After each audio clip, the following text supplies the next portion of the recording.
Hi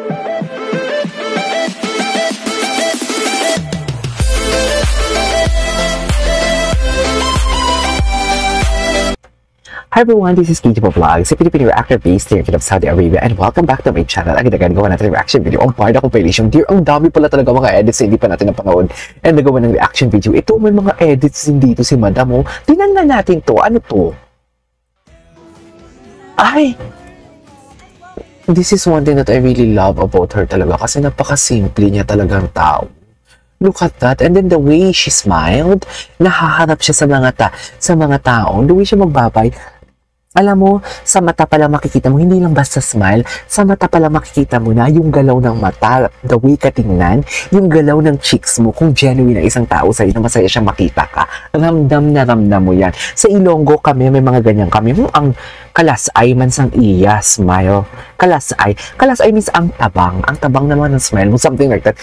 Ako talaga nadidistinguish ko kung I am welcome, kung ano ba, for example, welcome back off, or for example, sa mga first meeting ng isang tao. For example, may mamimit ako, dinala ko ng kaibigan ko sa birthday party, tapos makikita ko ang isang tao, first time, tapos the way he or she, or the way they smiled at me, mararamdaman ko talaga na, ay, oo, magiging friends ko to. Masaya to na andito ko, nakapunta ako sa bahay nila, nakapunta ako sa birthday niya, kahit hindi niya ako kilala, masaya ako. Nararamdaman ko talaga yan. So, basically, kung yayain ulit ako ng friends ko na pupunta doon, go ako, at eventually magiging part of my friends na siya. Not circle of friends, pero friends of friends, something like that. Pero yung tipong alam mo yung, pag alam ko na malasay or matabang ang kanyang smile, no, hindi na ako babalik doon. Hindi ako magsasalita. I want talk, hindi ako magbabadmouth sa kanya, or wala akong i-comment, pero hindi ako magsasalita. Ganyan ang ugali ko. Anyways,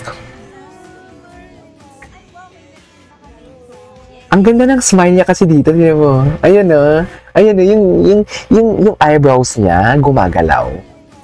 Kaya madidistinguish mo talaga.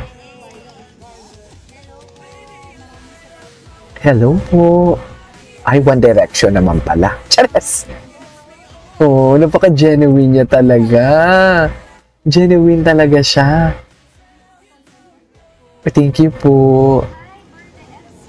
Barda Fans Club. Barda FC. Support naman natin. Panoorin pa natin, please. Support natin. Ay, tatay. Salamat po. Yung mga ganun-ganun niya. Barda FC, shout out ha. Thank you sa pag-support. Akala mo naman talaga, ano ako? What do you call this? Akala mo naman talaga, what do you call this? Akala mo naman stage mother ako for today's video.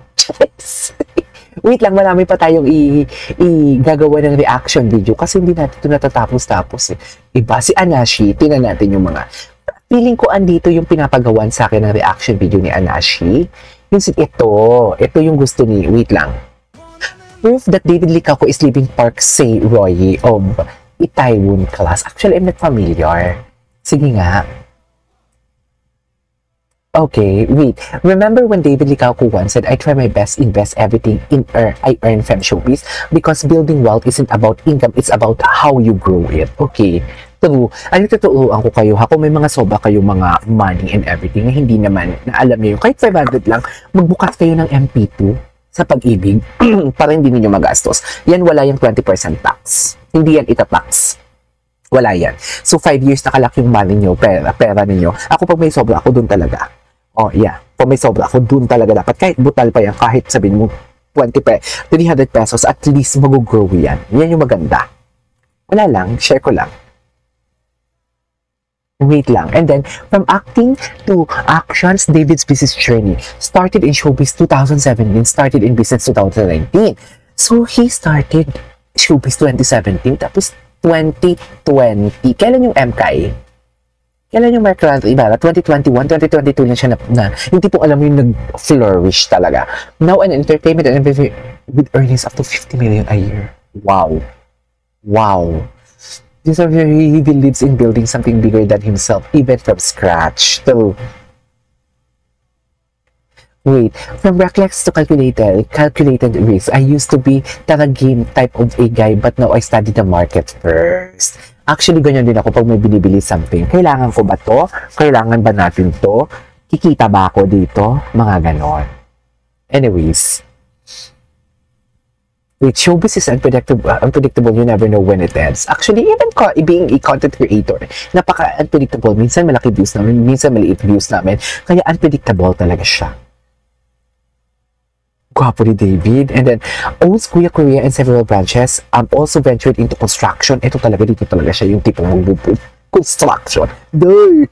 Kung alam nyo lang, tubong lugaw talaga ang construction. Started learning business during the pandemic. Ay, hindi pala talaga siya business-minded before. During pandemic lang siya yung tipong bumuo.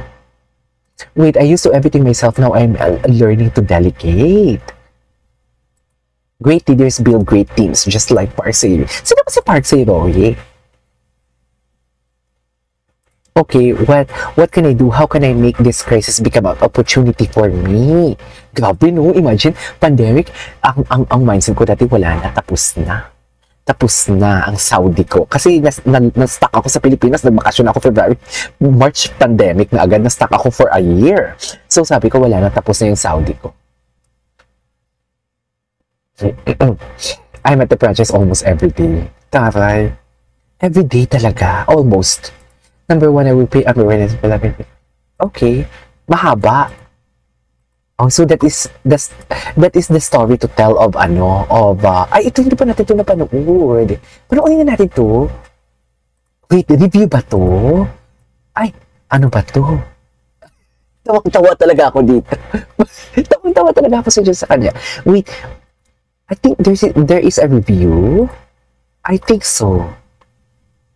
Not your typical horror. Not your typical horror daw. Sabi ni Jeffrey Canlas. Pwede ngayon showing. The P77.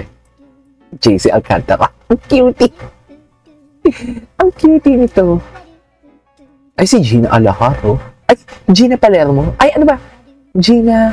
Ano nga yun? Yes. Nakalimutan kong pangalan niya, mami. Ay, atake. Gwapo ni Josh Ford. Si Josh Ford na kinakantsawan din si David Licauco kay kay Barbie, si Josh Ford kinakantsawan niya si David kay Barbie. Dear, sabi ko nga sa inyo, hindi kakantsaw ang kaibigan kung wala alam. Totoo. Iba yung kantsaw, yung kay Misufa, yung kiss. Alam mo na, imposible talaga yun. Diba? Pero yung people, uy, andyan si basta kakakilig yun. Diba? Andyan si mo. Uy, sabi ni ganon. Pero po mga kiss, parang joke time lang naman talaga yun.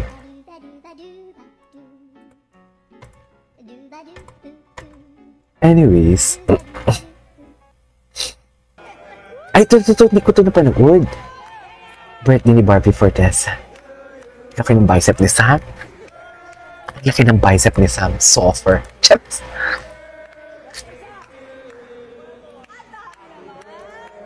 Taray ni Sam.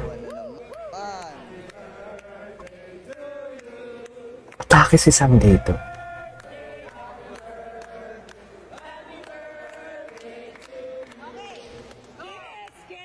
I guess, di ba? Iba yan. Happy birthday, Yorby Fortesa. Alam mo yan. Bakit naman ayaw i-blow for today's video? I-blow mo. Inaway si Barbie. Anyways, this is for today's video. Our Barda compilation. This is Kinji Pop Vlogs. And see you on my next vlog. Bye!